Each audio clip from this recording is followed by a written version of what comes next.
Alright, so today I'm sitting with Veli, founder of the Veli brand. How are you today? I'm good. How are you? I'm good. So, we met, was it last year? Not even last year, a few months ago for the, was that my first time being at the PNB workshop? Nah. It was the one before, right? I thought I met you way before that. The one at the fire. Nah, I thought I met you before that. I don't think so. I think that was the first time we really talked or something. Yeah. But yeah, it's been a little minute. I see you growing, working. So let's start by saying, before 2014, what were you doing? I think it was actually 15, something like that. But I was playing ball at Hoop Dreams, and I quit my sophomore year in college. After my sophomore year in college, I quit. So going to my junior year. So okay. That was balling. Yeah, I seen a post you put the other day about your coach. Explain that. So, because I know that's probably one of your biggest motivations in starting what you want to do. So, explain that. It just pushed me to recent events. It seems like everything just pushed me to do other things. So, when I was playing ball, whatever, and I wanted to go overseas when I was younger. I'm playing NBA, but as you grow older, you understand it's more to life than whatever sport you're playing, blah blah blah. So, I was playing college, and I was good. I wasn't great. I wasn't good overseas. And a lot of people playing D3 or whatever, because you got 3 different divisions. You know what I'm saying? You're playing D3. But just in general, a lot of people put they all on the a college sport and don't know what they're doing. College in general don't know what they're doing after that, so they fall flat on their face at the college and not trying to figure out what they're gonna do. So I knew I didn't want to be an average Joe, just be the guy trying to find my way. 27, 28. I wanted to be somebody of importance right away. Not right away, but I just want to do my own thing. So at the time, my best friend was a rapper, and I was like, yo, let me be a manager. And now I'm saying here, 2.5 years later. But yeah, that what pushed me to actually quit, I guess, was I lost the love of the game. Just it wasn't a good situation for me, so I wasn't happy. So I had to find a release, and so music was it. And it developed into a passion for me because nobody would ever thought I'd be in the industry, because I'm a very quiet guy. I don't really talk much. I don't really, I don't like being in the mix. I don't like being the face of things. So who'd have thought I'm on company, all that. So it's crazy. All right. So how did you come up with the New Breed shows? Where did you come up with that concept? And I guess how did you connect with the artists that you picked? That's even crazy. That wasn't supposed to be what it was. New Breed was supposed to be open mic for literally anybody to come. Oh, for real? You know what I'm saying? Yeah, when I did my 2 pop-up open mics, that's literally what New Breed was going to be. You know what I'm saying? Just to see new talent. I didn't really think it was going to be the hub for new talent. You know what I'm saying? So I started it with a good friend of mine named Taj, who worked with Weston, and we did the first New Breed together at Epic, and we picked artists that we feel as though could be the next or whatever. Okay. And that was a sold out, and I think it was a pretty good crowd. And Taj wanted to divvy away from the shows, and pretty much I took it over, and now we about to do 6, probably one more, which is 6 by the end of the year. And it's become the signature Veli brand event as far as showcases go. And I'm just trying to pick artists who I think I enjoy. I really take the time and carefully figure out the lineup. The way I do my shows, I don't really care about people bringing out people. I don't do it for the crowd. Now that I built a brand that people come out for the Veli brand alone. So I don't really care about how many people bring, blah blah. If I enjoy the music and I really want to create the bill the best way I can, I just do it. You know what I'm saying? That's just this is what New Breed is, ushering new people I really believe in. A lot of people you never heard of. That's why I like to specialize in breaking a lot of people into the scene, and giving them their first real shot at a good platform. Because I know a lot of people do shows and it isn't the best look. You know what I'm saying? So I try to do that, and like I said, I don't really care about the name, care about the crowd, and if I enjoy the music and I think it could fit in the event. We make it happen. But you know, a lot of people, you know, some people have told me it's like, you know, the Hot 97 version of Who Got Next, whatever, blah, blah, blah. You know, I appreciate it, you know what I'm saying? But, you know, we're going to keep it going, you know what I mean? You know, definitely looking to do more. But yeah, that series ended up being a blessing, you know what I'm saying? What's your favorite one so far? My favorite show, period, was New Breed 3. Okay. I think it is definitely my favorite. That was, you know, I'm very hard on myself, you know what I'm saying? I definitely think that was one of the only times where I really was like, oh, wow, this is really like happening right now. Yeah. You know what I'm saying? And I really felt as I was really making a difference. And that's the one time I will tell you I definitely made a difference that night. Yeah. You know what I mean? It was magical, it was unbelievable. The energy there was really what I wanted to establish, what I tried so hard to establish. And you know, not saying it wasn't there any other time, any other show ever, but that one night was like bliss. You know what I'm saying?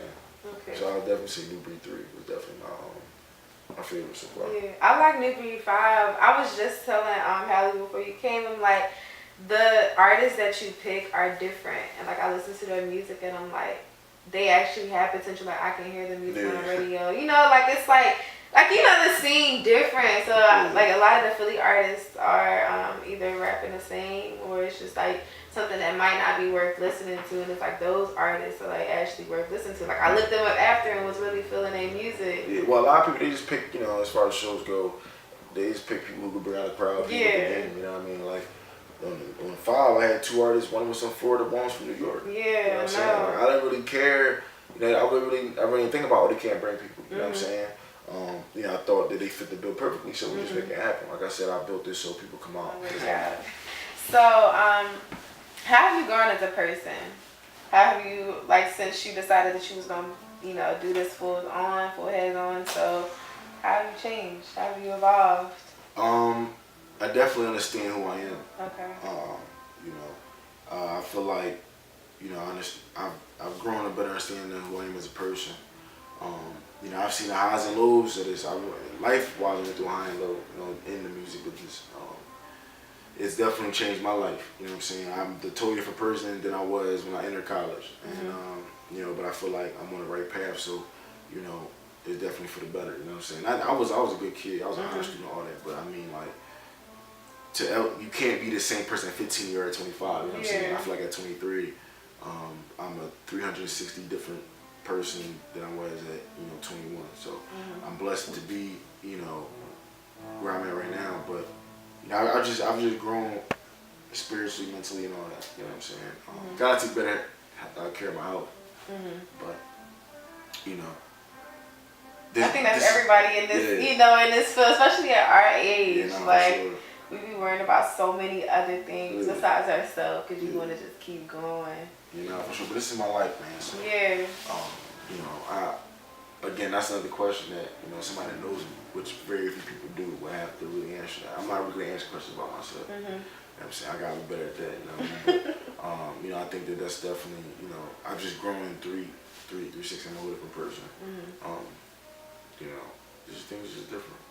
Okay. All right. So on a day-to-day basis, what's like the first 3 things you do during your day? So like, you know, first I wake up. You know, definitely got it. My phone probably every morning I wake up, my phone probably has legit like 8 to 10 messages, a few emails, a few Instagram comments, some tweets. So my phone chances are, every time I wake up, I'm scrolling at least like 2 times, seeing what's going on. So I handle that, you know, and I figure out, you know, what's my artists, what can I do to make them better than they were today. Right now, I'm really working hands-on with my artist G.O.D. So, you know, today, for example, like I spent most of the day trying to figure out these dates for him for the tour for upcoming project. In addition, you know, I'm working on some stuff with OG Macko, so I'm finalizing some things for him. So that took up a lot of my day, because the problem is with the bookings and everything, bookings and shows in general just a wait and see game. So you send an inquiry or you send an email back, you just waiting for a response. You know what I'm saying? That's what it is when you lock things in. So, you know, and then throughout the day, somebody might, you know, send a text or something might happen to where you gotta, all right, I gotta handle that. And that can turn into an hour. Mm-hmm. So, you know, for example, like I'm trying to finalize, also today I'm trying to finalize A3C.